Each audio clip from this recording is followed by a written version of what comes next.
You told the New York Times that President Trump is, without question, the worst president we've ever had. About a dozen years ago, I remember coming here to Nevada and you telling me almost the same thing about George W. Bush. President Bush is the worst president we've ever had. In hindsight, I wish every day for a George Bush again. Hi everybody, my name is Mike. This is my YouTube page, MOXy News. Thanks very much for tuning in. And I just wanted to take a minute to say that Harry Reid is a giant piece of shit. And I'm sorry I'm not as eloquent as you might like. But the simple truth is Harry Reid, I don't know if his mind has snapped, if he's got the Alzheimer's and he can't remember anything, or what. But let me explain something really quick about George W. Bush and the presidency of George W. Bush. Number one, George W. Bush was never elected. Okay, he was inserted by the Supreme Court after there was a vote dispute in a state that his brother was the governor of. Jeb Bush was the governor of Florida. There was a dispute over who won that state between George W. Bush and Al Gore, and then George W. Bush won. George W. Bush, he didn't win, but his brother was the person who was like in charge of that state, right? So, and then the Supreme Court decided, after a month of recounting the votes, the Supreme Court decided that they had had enough of this, and it was time for a president to be put into the White House, and they chose George W. Bush because his father, George Herbert Walker Bush, had selected a couple of the Supreme Court justices, or his dad, Poppy Bush, was the head of the CIA for a long time, so he probably had a whole bunch of dirt on the Supreme Court, right? So, anyways, George W. Bush was inserted into the White House, and then after less than a year of being into the White House, the United States was attacked by the worst terrorist attack ever in the history of the United States, which, was never resolved exactly what happened or why it happened, or at least there's giant disputes about what happened. And then shortly after the attacks of 9/11, there was a few politicians who questioned what was being said about the attack, questioned the official story, and there was some media, and the media was like, well, this doesn't make sense, and this doesn't make sense. And then all of a sudden, there was an anthrax attack, in which militarized anthrax, impossible for anyone to get their hands on, militarized anthrax was sent to particular members of Congress who were speaking out, questioning the official story, and to media outlets that were saying things weren't adding up.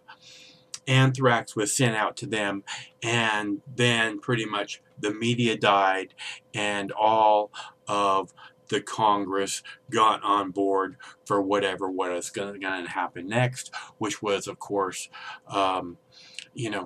us being lied into a war in Iraq, which completely destroyed the Middle East, and then also us being taken to war in Afghanistan, which we're still in Afghanistan 17, 18 years later now, almost 18 years later. We're still in Afghanistan fighting the war in Afghanistan of 9/11, 18 years later. Trillions and trillions of dollars have been spent on that. So every time they say, how are we going to pay for this? How are we going to pay for that? And then Donald Trump says, I got the military more money than ever before. But that's not what we're talking about. We're talking about George W. Bush. Then the 2004, okay, so then the Iraq War, there was aluminum tubes, and we don't want the smoking gun to come in the form of a mushroom cloud being a threat of nuclear weapons being used against the United States. By the White House and complete fabrications, yellow cake uranium, complete fabrications coming out of the Pentagon and the White House. The people that we're supposed to respect the most on the planet fabricated and took us to war based completely on lies in Iraq, basically solely for the purpose of making super rich people even more rich. And this is the guy that Harry Reid wants us. And then the 2004 election, where people were standing in line in freezing rain in November in Ohio for over 8 hours standing in line because a bunch of polling stations had been closed. In the 2004 election, when it was coming down to Ohio, and John Kerry promised again and again and again to make sure every vote was counted after the 2000 debacle of an election in which George Bush was inserted into the White House. John Skull and Bones Kerry with George W. Skull and Bones Bush, before all the votes were counted, did their little secret Skull and Bones handshake, and John Kerry conceded the election after I believe people were still standing in line to vote in Ohio. Douchebag. Okay? And during the 2004 election, George W. Bush and these fucking piece of shit people in the Supreme Court created free speech zones during the 2004 election, during the conventions, because they didn't want 9/11 truther protesters out in the media's face saying they're lying about 9/11. They didn't want that, so they created free speech zones, which completely shreds the Constitution. They created the Patriot Act, which completely shreds the Constitution. And this is what Harry Reid wishes that we had again. More wars of choice based on lies, giant terrorist attacks because the military budget's having just a little tiny bit cut out of it. You know, there was sequestering that was going on under Bill Clinton. They started to close a couple of military bases, and then all of a sudden, lo and behold, a new Pearl Harbor happened. And George Bush just happened to have people surrounded with him who signed a document calling for a new Pearl Harbor. Wow. And his brother Jeb Bush was one of them. Wow. And John Bolton and Paul Wolfowitz and fucking asshole people that we're supposed to respect and admire and actually wish that we had a president like that again.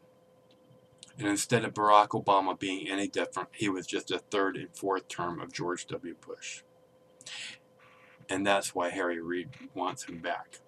Because it was just like Barack Obama. I love Barack Obama. George W. Bush, just like Barack Obama. Except for he didn't have the giant terrorist attack. He just had little terrorist attacks. Like Boston Marathon, remember? Anyways, okay, so I thought it's important to say that because I can't stand these people getting away. And I'm no Trump lover. I don't like Trump. Trump's a fucking liar. I don't like people who look at me and lie. I've told you this because it's like they think they're smarter than you, or they think you're stupid, or they think they just not aware enough to know the facts. And I don't like that. Okay, I don't like it when people think less of me. I don't know who the fuck you think you are.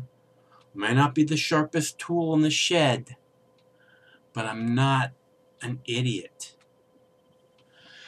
So, it's important to point this out so that people who can't remember, people who don't know George W. Bush, because it seems like people can't remember things these days. And I remember. I do. So, thanks very much for tuning in. Mox News survives solely on donations and tips from good people like yourself. And the donations and tips are terribly, terribly slim and few. And I would really like to be able to cover the 2020 election as I did the 2004 election, the 2008 election, the 2012 election, the 2016 election on YouTube like no one else, with my own Mox News unique style. And I can only do that with the support of my community. So please, I wouldn't ask if I didn't need help, I promise. Please, if you can, give something back. There's clickable links in the text body of this video, or you can go to moxnews.com. It should take less than 2 minutes to make a donation or leave a tip. Thanks very much for tuning in.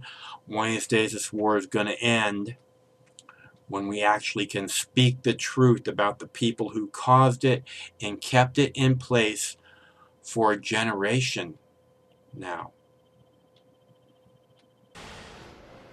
President Trump is lashing out at former Senate Majority Leader Harry Reid after the senator sat down with CNN's Dana Bash for the CNN exclusive interview. And the man who used to be one of the most powerful people on Capitol Hill did not hold back. Did he, Dana? Brooke, earlier this year, the political earth shook after Mark Leibovich of the New York Times reported that former Senate Majority Leader Harry Reid does not have long to live. Well, he was diagnosed with pancreatic cancer last year.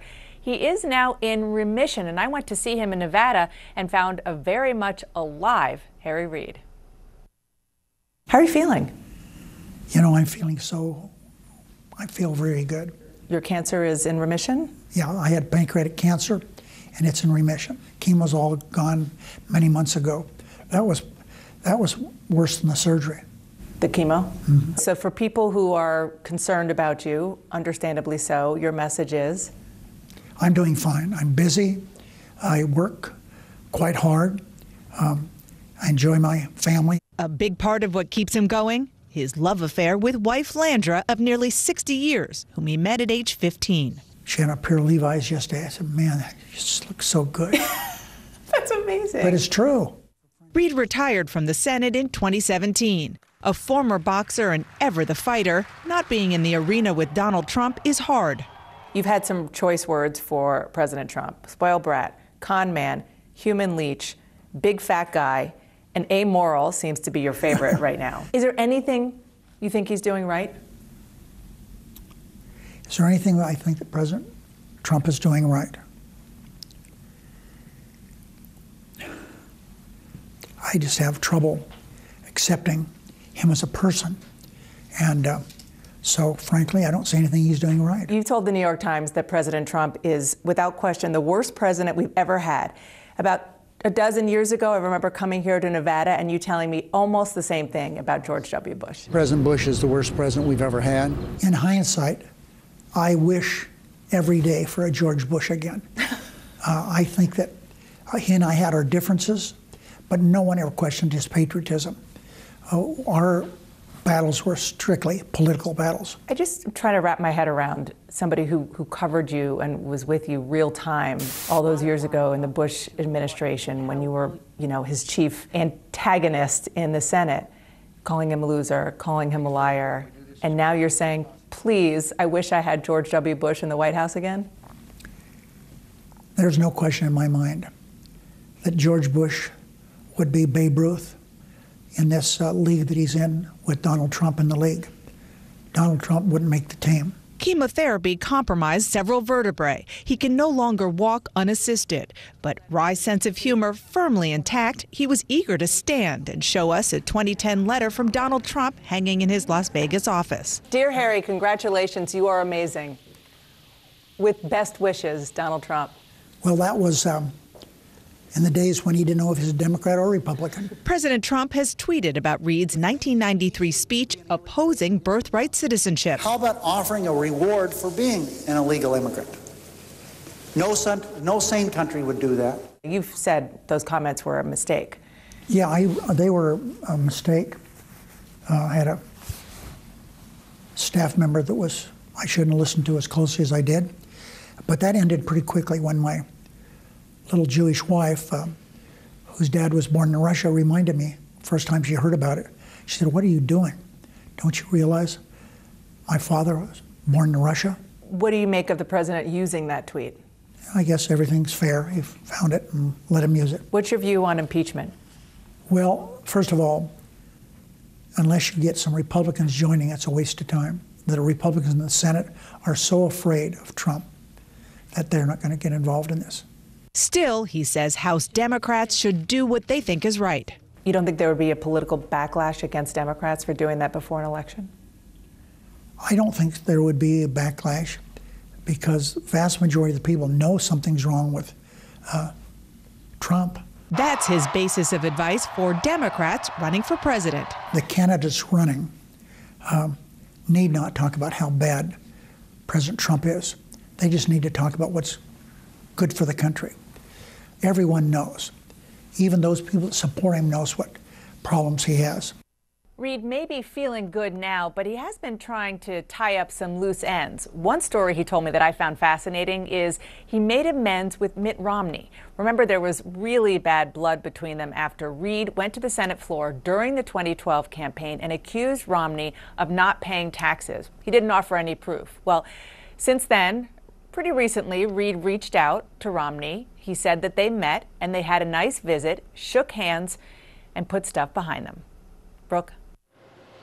Incredible what he said about President Bush and your reaction to that. Dana Bash, great interview. Thank you very much. Just shortly after this interview first aired, President Trump hit back at Senator Reid, saying this: former Senator Harry Reid, parentheses, he got thrown out, is working hard to put a good spin on his failed career. He led through lies and deception only to be replaced by another beauty, crying Chuck Schumer. Some things just never change. So, fact check, Senator Reid was not thrown out of Washington. He retired after being injured in an accident. Coming up.